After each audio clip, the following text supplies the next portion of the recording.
How's it going, everyone? Welcome back to Emnix Plays Path of Exile. Explain it like I'm 5 edition. We are currently in Act 2, and at the end of the last episode, I mentioned that at the beginning of this one right here, maybe we should talk about item filters really quickly. So, item filters are community designed. You could design your own as well. And essentially, it filters down the number of items that you see on the ground. Um, because a lot of items, typically the way Path of Exile works is any item can drop. So if you're in like a super high level zone, you could still drop like the small life flasks and the level 1 beginner items and so on and so forth. And those are things that you don't really want to see anymore. So essentially, you can use an item filter, which will basically, as you level, it'll like slowly hide those items and then also highlight items that might be interesting to you. So maybe like, oh, these items are the highest base you could currently get, or this is currency, so it'll highlight it a little bit more. So let's really quickly just kind of go through how you can actually do that, right? Um, so over here is the item filter. And the way you do it is if you go to pathofexile.com, you log into your character, you click your name up here, and then at the bottom right, there's a little section called item filters. Go into item filters, scroll down, and there's a section called item filter ladder. If you don't want to do all that, you can just go to Google and search item filter ladder Path of Exile. Assuming you are logged into the website, it'll take you to the same page. And then once you're here, you just have to click on the item filters that you're interested in, and you can subscribe to those. So I'm subscribed to all the never sync ones, so all the ones over here. So just click 1 to 6. You're probably never gonna get to like this 5 and 6 one unless you get later on into the mapping stages of the game. But these ones are probably worth picking up. So you click this semi-strict one, for example, and then you hit follow. So once you followed all of these item filters, you can then go back into the game, and essentially you go into game options, and then the game tab, you can refresh your filters, and then those never sync filters should now be part of your drop down. And every time never sync, he's sort of like the developer who maintains these filters. Every time he updates it and pushes it out to everybody, yours should automatically sync to that as well. And then also you might want to click this one, which is hide filtered ground items, which is if the item filter hides those items, it won't show up on your screen anymore. And thumbs up, it maybe helps you out with performance a little bit. So yeah, this is basically how you set up your filters. I recommend basically to just use the semi-strict. If you don't want like a lot of items hidden, you can use regular, and what that will do instead is basically just give you item highlighting. So certain items drop, it'll highlight it. So for example, chromatic orbs, right? When chromatic orbs drops, it makes like a little sound, right? And then if a lot of them drop, it'll highlight it differently. So 3 of them drop, and then they have a different color. So stuff like that will help out a lot, right? And so I can kind of show you what it would look like without a filter, which is to say, without a filter, it just looks like that, right? So here's what it looks like without a filter, right? And like, it's not as obvious. You got all these currencies that drop, and it's just not obvious that compared to any other item, they all labeled the same. Whereas with a filter, all of a sudden, these things are bigger, and they're highlighted differently, which in theory should like make it more obvious that, oh, maybe I should be picking this up. Bigger the text, maybe I should pick it up. Small text, maybe it's not as useful, right? Okay, so with that said and done, let's just continue with actually, before we continue, I do want to pick up another skill gem, which is in Act 1. It's a skill gem that I maybe should have picked up at the very beginning, but I really wanted to play Freezing Pulse, so I didn't bother. But I'm gonna go ahead and pick up a skill gem called Frostbolt. Over here, it only costs a Scroll of Wisdom, and I'm gonna replace Freezing Pulse over here. And then I'm also going to buy another support gem called Volley, and then replace my added cold damage. Okay, let's do something like that for now. And essentially, this turns our Ice Nova into like a ranged attack. So right now, an Ice Nova, we cast this Nova around us, and normally a Frostbolt just fires a Ice Ball like this. It has decent DPS. It's not as strong as Freezing Pulse. Like if you look at Freezing Pulse DPS, 393, Frostbolt is 359. So DPS is a little worse. You add something called Volley, and it adds 2 extra projectiles, which is pretty cool. Now the interaction between Frostbolt and Ice Nova, which I think is kind of neat, is that if you have a Frostbolt and you cast Ice Nova, the Ice Nova casts at the location that the Frostbolt is at. So all of a sudden you have this ranged attack that you can use instead of just like a standard like stand at this spot. Like Ice Nova is more of like a melee skill almost, right? But now I could, you know, cast Frostbolt, which does some damage, and I cast Ice Nova on top of that, which, you know, does more damage as well. And not only that, if I have multiple Frostbolts out there, one cast of Ice Nova will cast Ice Nova twice across 2 Frostbolts. So you can actually shotgun the skill a little bit, which is I thought that skill interaction is pretty strong. Apparently the skill is pretty like off meta these days. Not many people play it. So I wasn't able to find that many guides or anything to help out with, you know, or like any videos to see whether the skill's any good. But the new patch, there's a new support gem that's being released, and essentially what it does is it makes your projectiles return. And you know, one problem with the skill is like you throw out these Frostbolts and, you know, they just start slowly go away. And say you're fighting a boss in front of you, you know, you have to recast your Frostbolts just so that you can continue to do damage to the boss. But if the Frostbolts can return, what I'm thinking is, you know, I basically like don't need to cast Frostbolt as often, but I still get like very good damage. That's sort of the theory. Will it work or not? I don't know, and that's part of the reason why I'm creating a character. I kind of want to test that piece out. Oh, excuse me. So yeah, that's basically the build that we will be playing. We're going to be playing an Ice Nova Frostbolt Ice Nova character. And again, like I mentioned the last episode or 2 episodes ago, you know, this game isn't catered, or not catered, it's not built around classes as much as it's built around skills. Wow, we got another Chaos Orb. That is sweet. So you know, what you are doing is you're hyper focusing on, when they say like I have a build in mind, you know, a lot of times it does not mean, oh, I want to make a rogue, or I want to make a paladin, or I want to make a hunter, or a huntress, or a ranger, or whatever. It's more like I want to build around this set of skills, and in my case that skill is Frostbolt Ice Nova, right?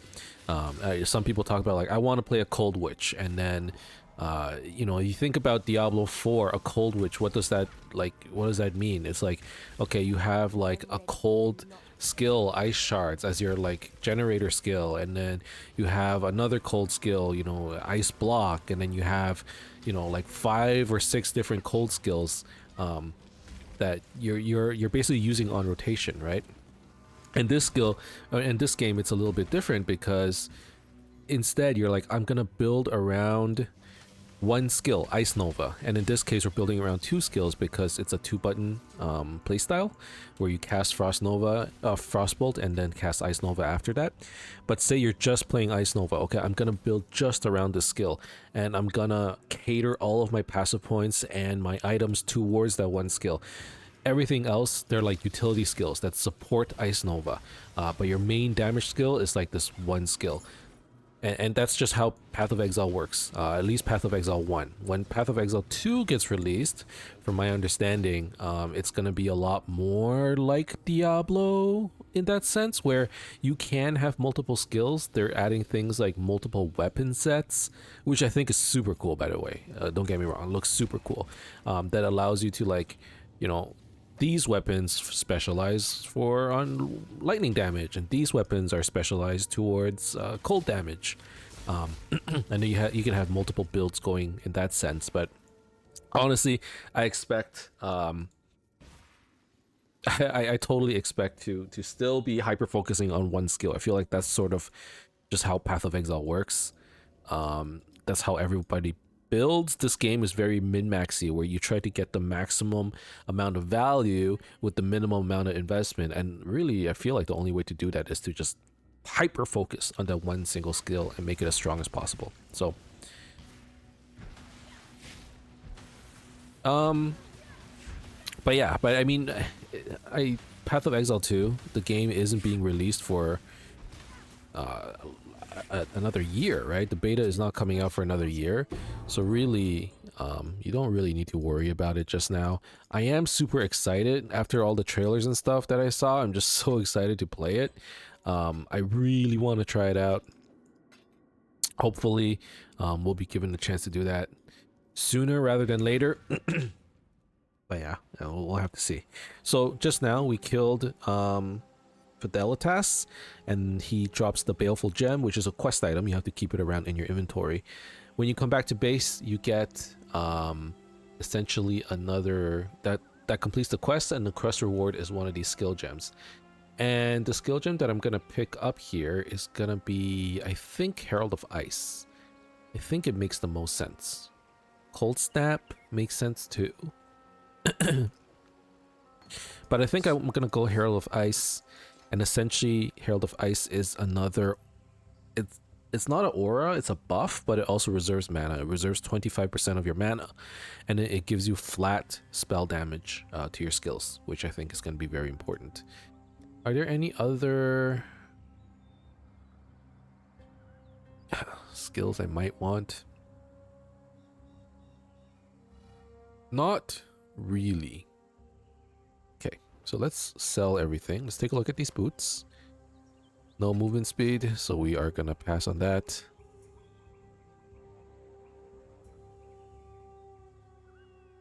I have these like I found these really good gloves. 17 life, whole bunch of resistance.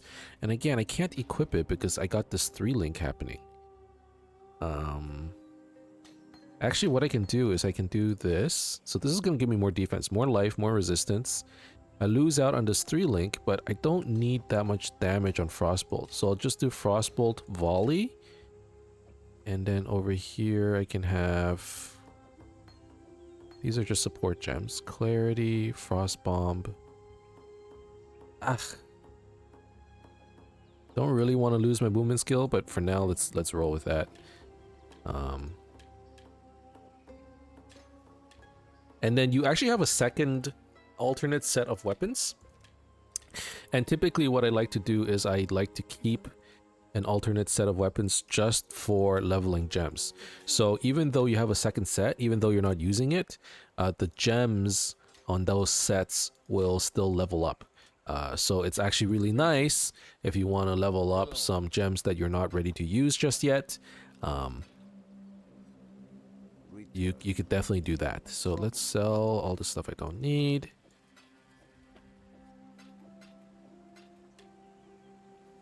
And okay, so I lose my movement speed, movement skill for now. That's all right, I guess. And another thing I forgot to mention is that in Chamber of Sins, which is where we were just at, on that second floor, there's another trial. So if you didn't find it in Chamber of Sins, go ahead and try and look for that trial. It is important that you do it. You can always come back and do the trials later, but yeah, like this is kind of annoying, right? Like I would like for my projectiles to return because the frostbolt disappears.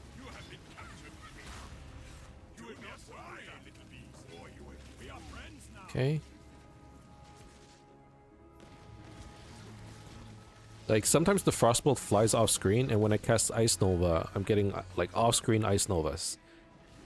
And while that's nice later on, where you get basically screen-wide clears, right now I don't have enough damage to one-shot things. So what ends up happening is I either have to recast Frostbolt, or I have to wait for this Frostbolt to dissipate, so I can like keep casting Ice Nova. It's kind of annoying. Okay. Let's go grab some life, and then we'll go pick up some cold damage. I hate that I currently can't use my movement skill, because that would be pretty nice to do right now. So right now we're gonna do there's 3 parts to the deal with the bandits quest. So I'm gonna go ahead and deal with the first part, which just happens to be right over here next to the crossroads. So I'm just kind of doing the quests that are essentially, you know, close by to where I've already explored. You don't necessarily need to do it in this order. It makes sense to me right now.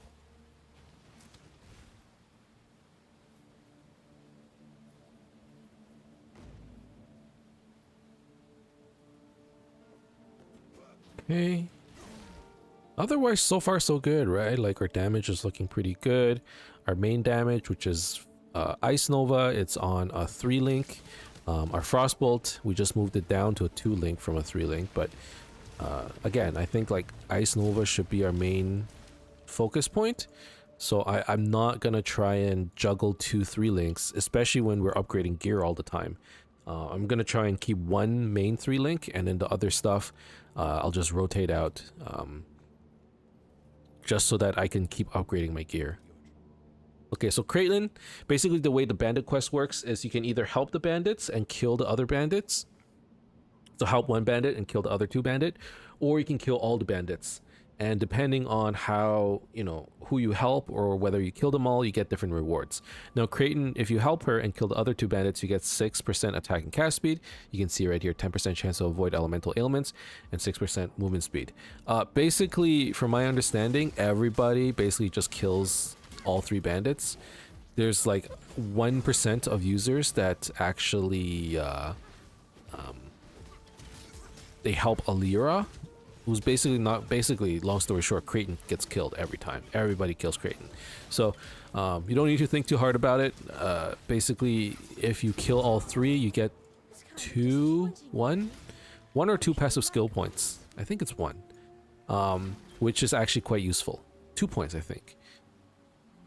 I think it's 2 points. So you get skill points instead, and long story short, the rewards that these bandits give you isn't really worth 2 skill points. 2 skill points is too good to pass up. So everybody basically kills Creighton. Some people maybe choose to help Alira, but it's like 1% of people. So Travel far. What do you want? okay, so there's another quest reward, and then we're gonna go out to this left side. As you're going through these Act 2 zones, you're gonna see Einhar, and I haven't really mentioned the way Einhar works. He's probably gonna be around here, isn't he? Maybe not. But basically the way Einhar works is there are beasts around in the area, and you'll see the beasts highlighted. Maybe next time we see... Okay, yeah. So you can see on my map, there's like this little yellow symbol. And those are beasts. There's 1 red beast in the map and like a bunch of yellow beasts. So let's try and kill these guys. So Einhar shows up, right? And then you get a little quest that says, find and weaken the beast so that Einhar can capture them, 1 out of 4. So there's 1 more red beast, and 3 yellow beasts, right? And once you've captured these beasts, it's like Pokemon. Once you capture these guys, you can, well, it's like messed up Pokemon now that I think about it. Once you capture them, you can take them, use them as materials, and it gives you like all these like crafting recipes and different ways you can enhance your gear, or you could use their essence and then get unique items out of it. And we can kind of show. Let's do this quest real quick. It kind of requires you to like clear the whole zone, which I really wasn't planning on doing since we're progressing just fine. Like I don't need to, clear the whole zone. But Bestiary, this was one of the old League mechanics. It's been changed a lot since it was first released, but essentially, the core is still the same. You capture beasts, and then you use those beasts to craft gear. And I can kind of show you how that works. So let's clear this map, complete the quest, capture all 4 beasts, and then we will go to the Beast Menagerie where you do all these recipes. And we can try it out.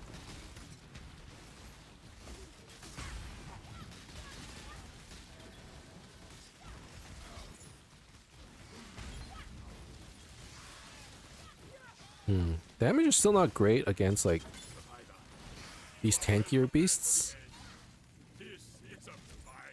So we should continue to look to expand our damage. But I'm not complaining too hard. It feels pretty good. When I'm ready and not before. And I'm not used to it. It's a little clunky because you have to cast Frostbolt first and it needs to be at like the optimal range to hit. But when it does hit, it chunks them, man. It's good damage. Alright, so more life. And what are my resistances are at? My resistances are looking really good. 35, 75, 36. Right? So that's what I'm working towards right now in terms of defenses. Try and get as much resistance as I can. And then try and get as much life as I can.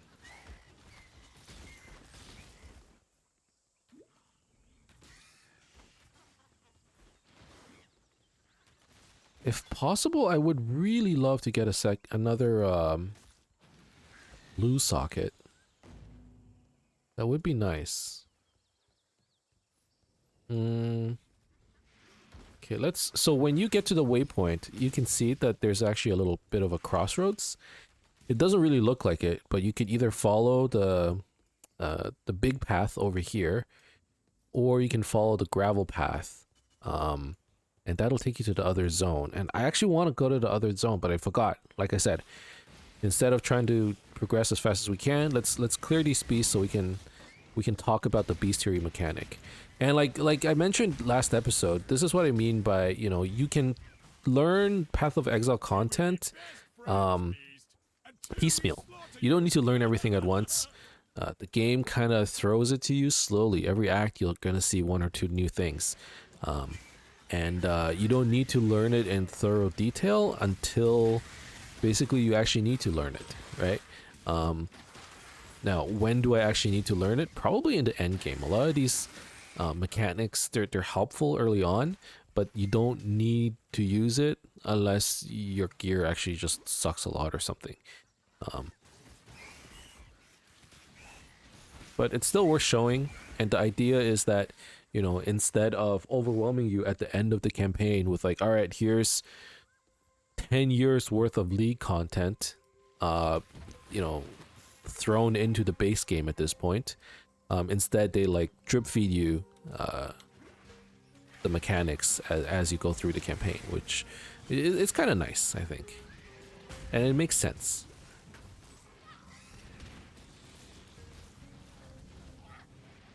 Jesus Christ, it's already 11:30. I took a nap today, actually, before I hopped on to play.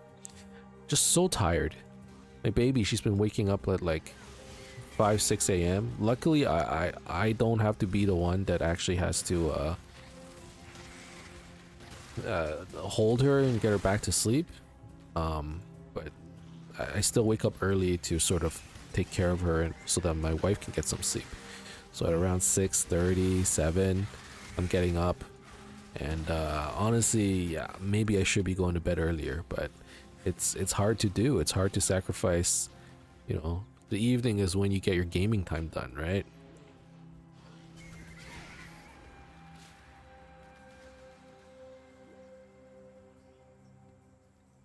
But I'm feeling okay since I took a nap today.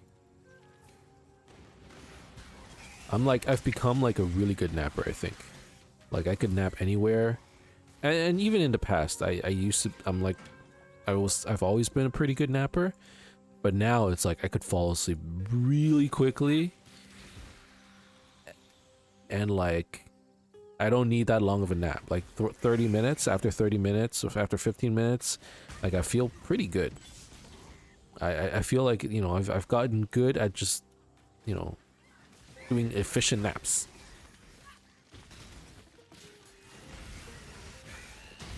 And it's like once you have a kid, you kind of need it. You're just so tired all the time. It's this mean combo of like being tired and also being old, you know? Like what happens, that's what happens when you become a boomer, right? Too much clutter. Okay. This wand, man, I keep getting bad wands. What's going on? My wand is still blue with like no stats whatsoever. But these wands are not good enough. You need flat damage on wands, and I don't see it. Okay, so we're gonna go to that zone right over here. You can see it on the map. Let's just pop the Quicksilver Flask, and this is where the Quicksilver Flask is really helpful, right? Where you're just like running through. Oh, I think it's over here. Where you're just like running through the map that, you know, you've pretty much already cleared. And you're just trying to get to the next area. A lot of the time spent in the campaign is it's spent, you know, running around basically, running around without killing. So you're running from pack to pack, you know, you're running around in town. Maybe you already cleared the area, you're running to backtrack. All of those, all that running basically equates you not being able to clear the map and getting through the campaign fast enough, right? And while, you know, you're not necessarily encouraged to finish the campaign as fast as you can, some people do like to do that. In my case, I've gone through the campaign so many times, I'm just like, you know, I should run it faster, but on the other hand, I actually like doing the campaign. Even though I've done it so many times, I still find it pretty fun. So I don't necessarily mind it, but you'll see a lot of people speedrunning this game, and you know, they're basically ignoring everything. You know, a lot of the optimization in this game and campaign especially, you know, Path of Exile definitely is a game for like people who like to min-max and optimize. And one of the things you optimize is the amount of time it takes you to actually get through, you know, these campaigns.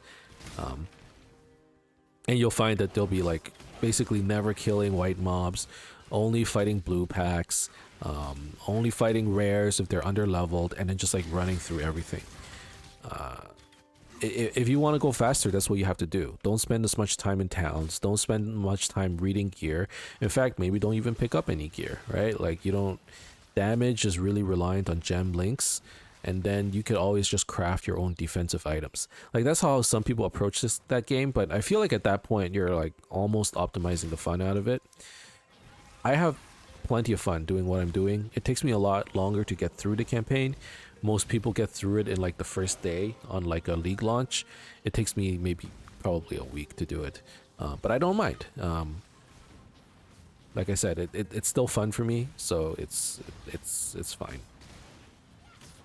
But yeah, if you do want to go faster, you know, like start running more, get more movement speed, don't kill everything, don't spend as much time in town. All of those things end up contributing to like a much faster clear.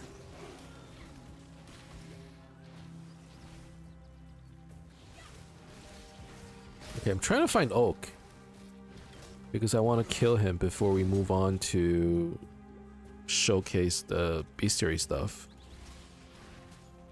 So Oak is another one of the bandits. So if you press U and take a look at the map, you can see that there's only 2 bandits left. You click on the quest. Oh, here's Oak. it'll show you which area he's in. So Oak is in this area, Alir is over in that area. We haven't explored it just yet. And then we have some other quests that probably you should be doing. So this through Sacred Ground quest, it gives you your other Trial of Ascendancy, which probably should be done as well.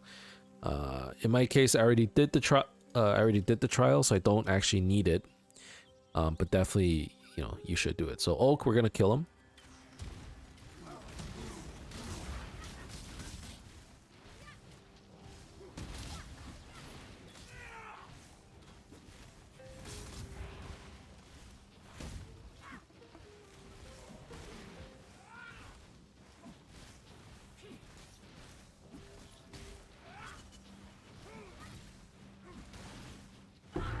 Okay, easy enough.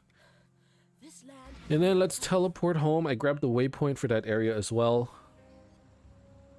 So make sure you do grab the wetlands waypoint, because you will be coming back to that area later on. How many? Okay, that's a decent ring there. Everything else can be sold. Maybe I don't sell this belt. What does it have? Lightning res? What does this have? Life. Oh, it's a lot more life. Okay. This is a pretty good ring though. It has 6 life, 11 fire res, and it gives me some damage as well. I could probably swap out this white ring. All it has is just life, nothing else. So we can do this. Okay, let's check out the bestiary stuff. So if you talk to Einhar, if you talk to Einhar, he'll let you visit the menagerie. You could also visit it through the waypoint. So if you click the waypoint over here, it says click to travel to your menagerie. Both ways work. So we can visit it through the waypoint, and then the quest itself, basically the way it works is you click the blood altar, and there's a bunch of different recipes for you to do. So for example, early on, the recipes you would unlock would be stuff up here. So it's like oh, get an orb of fusing, and then this guy is level 15, and then once you click this recipe, they'll automatically populate the beasts that you have captured. These beasts are beasts that I've captured before, and they're level 80. I don't think I can do this. Wait, hold on. Level 15, level 15. Is there another low level thingy? Don't give me level 80s. Level 15. Okay, good. Level 15, level 15, level 15. You click the recipe, automatically populates, and then you could, after you kill them, you get rewarded for it. So, it's basically like a mini gauntlet challenge. Collect a bunch of beasts every now and then come back to the menagerie once you've gotten yourself like a good amount of beasts, and collect the rewards. So let me try to kill him. Man, with these beasts, my damage doesn't look that great anymore, huh?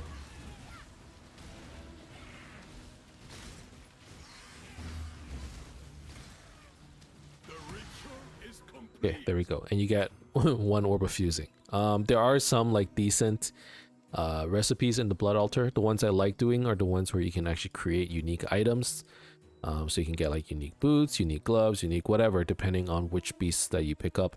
And then as you get like later on in the game, you can get all kinds of cool recipes. Like this one is fully linked 6 socket rare. You could get what else is in here? You could split items, you could add modifiers, so you can get all kinds of cool recipes using the bestiary mechanic. But you just have to get, you know, a little bit deeper into it. But for now, don't worry about that. The way you can approach the mechanic is basically just like it gives you currency and unique items. So just capture the beast. The red beast is probably the most important one to capture, since they're the most rare. And then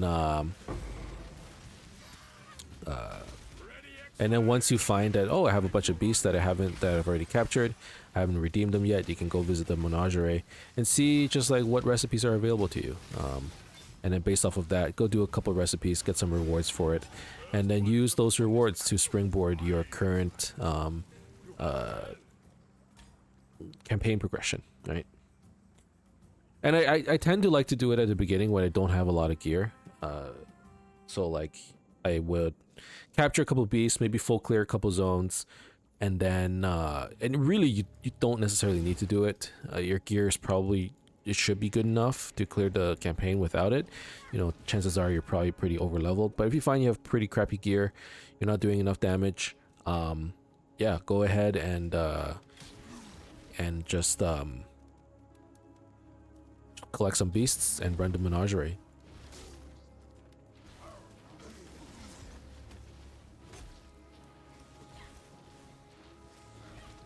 Okay.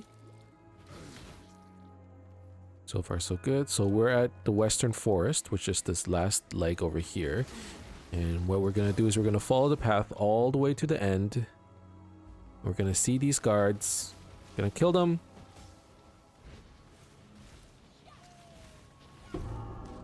He's gonna drop this emblem. And you're gonna use that emblem to open up the seal, and actually opens up the path back to Act 1. So what you want to do here actually, and I feel like a lot of people might forget about this part, is you need to travel back to Act 1 after you open that path, and that completes one of the Act 1 quests. So talk to Bestel, and he'll actually give you a skill book. So that's another passive skill point. Go ahead and allocate that, and then we'll go back to Act 2 and continue doing what we were doing. Okay, you can kind of see like your inventory is starting to fill up with quite a little, like just currency here and there. This is probably, for in my case, I haven't deposited it just because I'm being a little lazy.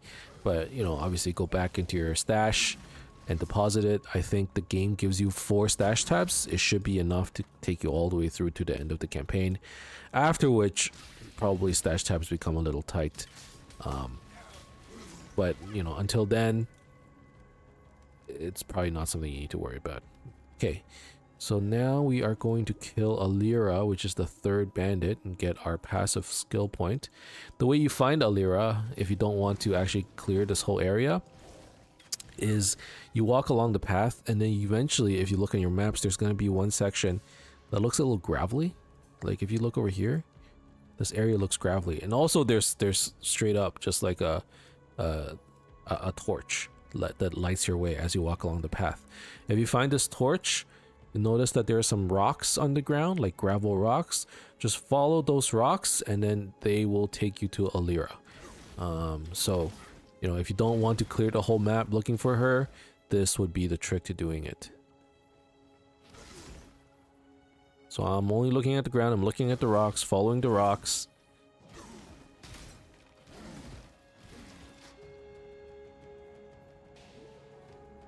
And there we go. So you can see here's Alira. Now, if you want, you could help her. She does give some like decent stats. 15% to all elemental resistances, 20% to global strike multi, and 5 mana regen per second. They're all useful stats. For a new player especially, resistances, sometimes you find that you don't actually max out your resistance just because of the way you geared yourself.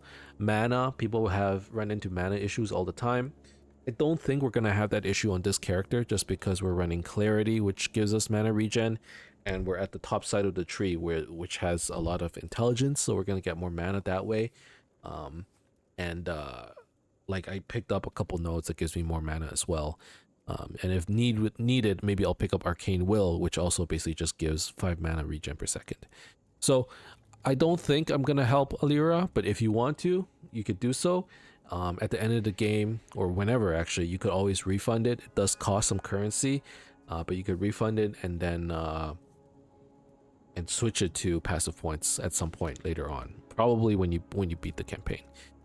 But I'm not gonna do that. I am gonna go ahead and kill Alira. I think I do value the passive points more for this character. Although I will say I used to help Alira all the time because I thought the buffs that she gave was just like really good with helping you clear the campaign. I still think so. It helps a lot with clearing the campaign. But you know, I'm kind of lazy and I don't want to respec it later on, so let's just kill her.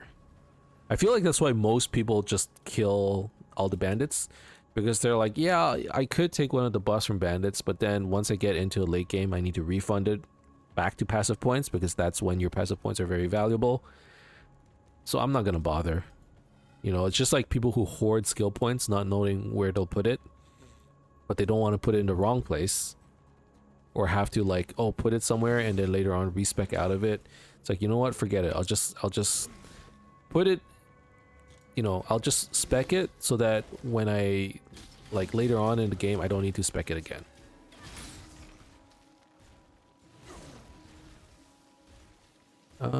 Okay, so now we're still not done with Western Forest. Once you've completed the quest that takes you back to Act 1, killed Alira, we're gonna go ahead and walk over here to the Weaver's Chambers. And typically, the Weaver's Chambers are on the other side of the road from the waypoint. So just look at your map, look at where the waypoint is. Oh, it's on the left side of the road. The Weaver's Chambers are typically near the beginning on the right side of the road. So the opposite side of the waypoint. And the quest here is basically just kill the Weaver, which is like this big spider lady. And like, you know, for the most part, damage isn't too big of an issue. And hopefully it isn't for you either if you've been sort of gearing, like I said, you know, just get the right socket colors, get the right links, get the right support gems. You know, my weapons are garbage, but we're still doing very respectable damage, right? Now, I am like very over leveled, admittedly. If this were like a speed clear kind of, you know, if someone were racing or they're trying to clear really quickly, obviously, you know, I'm like hours behind right now compared to somebody who's like speed running this. And if I were to try and speed run it with the way that I did it, you know, maybe I don't have enough damage. But since I'm so over leveled because I'm just taking my time, you know, my damage is fine. Okay, a unique ring dropped. It might not actually be very good. Let me see. Regis damning. Oh wow, a lot of elemental resistance. You can apply an additional curse. You gain mana when enemy is killed. That's actually pretty decent. Especially when you consider like this ring, all it gives here, the sapphire ring, is 28 cold resistance. So if I equip this, my resistances should be like super good now. 70, 75, 60. Okay. Yeah, my resistances are really good. So really, I typically use the ring slots to fix my resistances, and I use the amulet slots to fix my stats. So like, I hardly have any dexterity. I have 61 dexterity, and basically all of it is coming from the amulet. The amulet gives me 27 dexterity. Is there anything else giving me dex? No. And like, you know, some gems do require dex. So you can see Herald of Ice requires 31 dex. Volley requires 36 dex. Added cold damage requires 37 dex. So you do need to have a little bit of dexterity. I think I also got some dexterity from this practical application node, right? Yeah.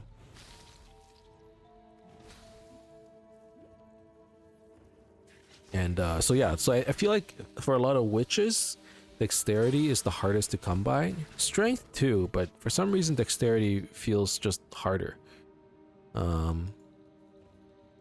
Okay, so Arcane Surge, we're gonna stop leveling. What level is it? Level 7? Oh my.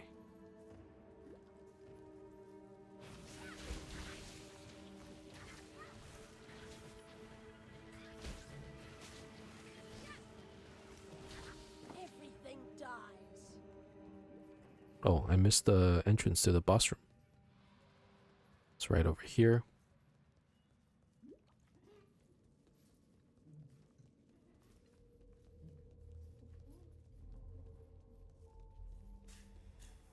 Alright, so at this point, you know, we don't need to necessarily talk about gear all that much because, I mean, we've kind of sort of talked the crap out of it, right? Like I've been talking about it incessantly. So gearing wise, hopefully everybody's good at this point. If not, you know, as always, you can leave a comment whenever you want if you have any questions regarding your gear, regarding your character. But now, like, the focus really is just on progression and making sure that maybe the build is working okay, right? Like, are we putting the right points into our skill or into our skill tree? Where should I be focusing my next set of points on? And I have like a bit of a plan in mind, right? I'm gonna be trying to get the cold cluster.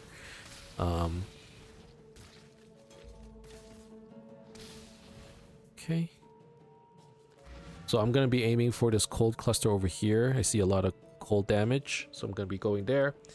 And then after that, I don't know, I need to figure out where I want to go next. I think I want to get like spell suppression, which is like over here, so more defenses. As always, defenses is very key in this game. It just feels bad to die. You don't lose too much, you lose EXP, but later on, if you lose EXP, that's annoying too, because it takes like a really long time to get any EXP. Man, I don't get anything good on my wands though. That's kind of annoying. This might still be a better wand, which is the funny part. So...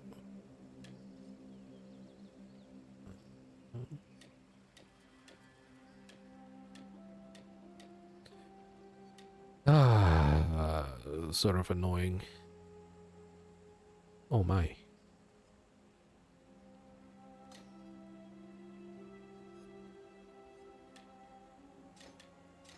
No wonder my Ice Nova isn't doing enough damage. I was using the wrong supports. Okay, added lightning, added cold. I had Arcane Surge before.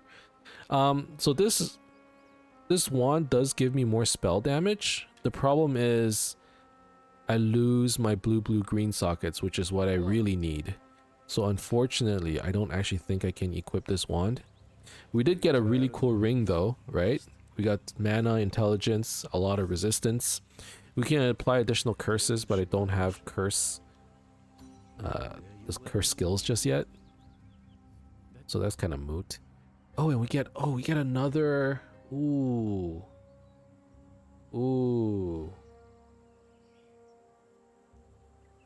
What should I get? Control destruction, less crit chance, more spell damage. More elemental damage, cannot inflict ailments, or faster casting. Faster casting's kind of meh. Maybe control destruction, less crit chance. Is there anything else that looks cool? Trinity, power charge on crit, hold to fire. Yeah, I think controlled destruction makes sense. Is it better than added? It is. It's better than added lightning. Okay. Okay. So we have Ice Nova, controlled destruction, added cold damage support. I actually think maybe now we should start looking at getting blue. Because added lightning might be better than added. It's probably not actually. Added cold is pretty good for this build. Now I sound like I don't know what I'm doing, and the reality is I don't. The reality is I don't know what I'm doing, and I'm kind of like making it up on the fly. But as long as it works, like, you know, it doesn't need to be super optimized. I'm happy with it right now. I played this game for a very long time. Like, I do need to put that out there. I played this game for a very long time, and I'm not bragging, okay? Because what I'm about to say next is, I played this game for a very long time, and I still don't know what I'm doing. I really don't. Okay, this guy friggin' hurts. Oh, cold resistance, that's why. You know, even though I played for so long, every time I go and make a new character, it still sucks. I still have no damage. I have no survivability. People make fun of me all the time. They're like, oh, Z DPS, Z HP. Like, what is this build? No HP, no DPS, no defenses, no offense. It just dies a lot. So there's this, you know, and that's sort of, I feel like a common sentiment actually. So let's pick up cold damage now. which is like I have X number of hours, and it's normally like a ridiculous number of hours. Like I have over 3,000 hours in Path of Exile. I don't know what I'm doing. Or like I have 5,000 hours of Path of Exile, and like I'm still learning new things. There's just so much content in this game that it always feels like you're learning something, which is, you know, that's where the longevity comes from, but that's also where the like the fact that it's just not newbie friendly comes from as well. There's just so much content, there's so much to learn, and like personally, I just want to, like, if I were a new player and I started Path of Exile today, I don't know if I could, you know, like, first of all, I know I love the genre of this game, so I probably would be able to play through it, but like just the steep learning curve, I don't know if I could actually make it through it, right? I just want to hop into a game and play and not have to worry about, oh, am I getting the right damage types? Am I getting the right support gems? Like, there is that aspect of the way I play. In which case, I probably would just follow a guide, actually. If I were to start fresh, if I were a new player, I might just follow a guide. But, I'm fortunate enough that I started playing it a long time ago. So every time I learn new mechanics, I don't need to relearn like everything. I just learn, okay, what's like the new league mechanic this league. You know, if I skip the league, okay, like I have to learn 2 leagues worth of league mechanics, but that's still better than learning 10 years worth of stuff, right? And that's like what's kind of tough about this game. I don't know, it's good and bad, right? Someone comes into this game to look at it and you go, there is so much content for Path of Exile. Why can't Diablo 4? I see that a lot, right? Why can't Diablo 4 have the same thing? Like, look at Path of Exile and then look at D4.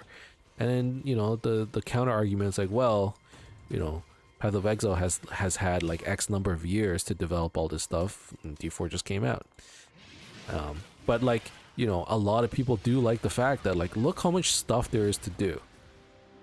But at the same time, if you're a new player, instead of saying that, you're like, there's so much stuff that I don't understand and it's overwhelming. Like, that must be the sentiment. And it's too bad, because I think a lot of players quit as a result. And Path of Exile is just, I'm a fanboy. If you can't tell, I'm just like a huge fanboy of this game. And it's such a good game. I feel like everyone should try it out. It's free to play. You know, it doesn't hurt. It's not for everybody, but like, why can't it be? You know what I mean? Like, it definitely doesn't check everyone's boxes. I understand that, but I'm like, Path of Exile, it's still underrated. It's such a good game. I love it so much. I love this game so much. It's probably the only game that I've played for like 10 years now. And like, part of it maybe is just like, I don't like change. You know, I don't want to play other new games. I want to play the same old games all the time.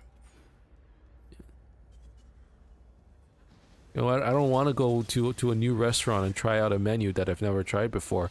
Why do that when I like McDonald's? Just, well, I don't, but actually I do enjoy, you know, a good Big Mac. I do enjoy going to McDonald's, but the point is, like, why go try new things when I can try the old things that I know I like?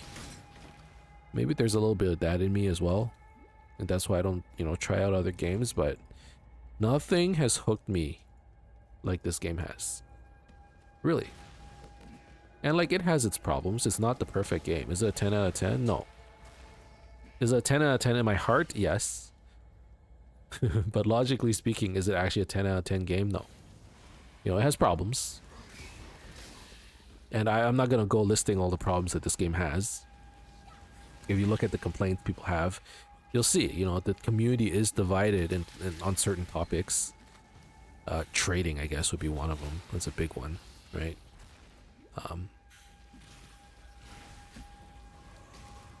But like, I don't know, man. This game is like near and dear to me. And I, you know, unless I really can't, unless I'm super busy, I would never miss a league. Every time I see a new season, a new league, I'm just like so excited to play. That excitement, that hype, after 10 years, it's never died down. And it's crazy. It's crazy that kind of game exists in my mind. I'm like, it shouldn't exist.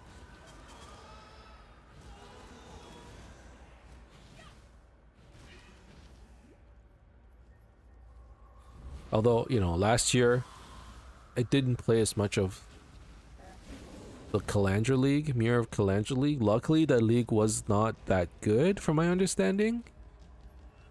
Because that's right when I had the baby. And I was just so busy and so tired all the time. But, I don't know, I still had a great time, I guess. I played a little bit. But, you know, unless there are really extenuating circumstances, I try not to miss a league. And I don't play for all, you know, all 4 months or however long the league runs. Oh my god, whoa, whoa, whoa, whoa, whoa, whoa, whoa, whoa, whoa. Why are they doing so much damage? Oh my god. This is probably why sometimes you want, like, some range attacks, right? Much clutter. Being able to throw out your Frostbolt and cast Ice Nova at range. Though this would be why. This would be why you want to do that.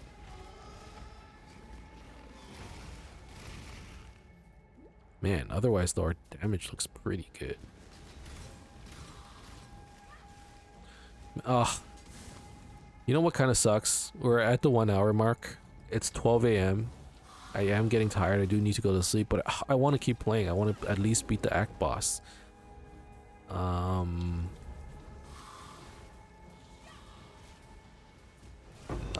No, I think we should go to. I think I should go to bed.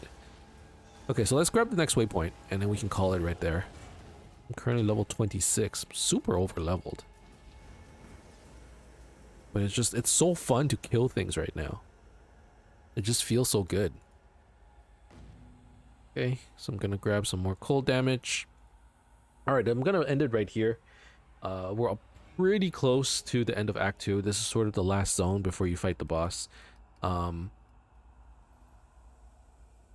Thank you guys very much for watching these episodes. I've gotten a lot of good comments, a lot of good feedback from you guys, a lot of supportive feedback, and you know, I'm clasping my hands right now. Thank you guys very much. I really appreciate it. Thank you guys very much for watching. Hope you guys enjoyed this episode. If you did, as always, you can leave a like and subscribe to my channel for more updates in the future. Otherwise, keep in touch, guys, and I'll see you guys next time. Bye now.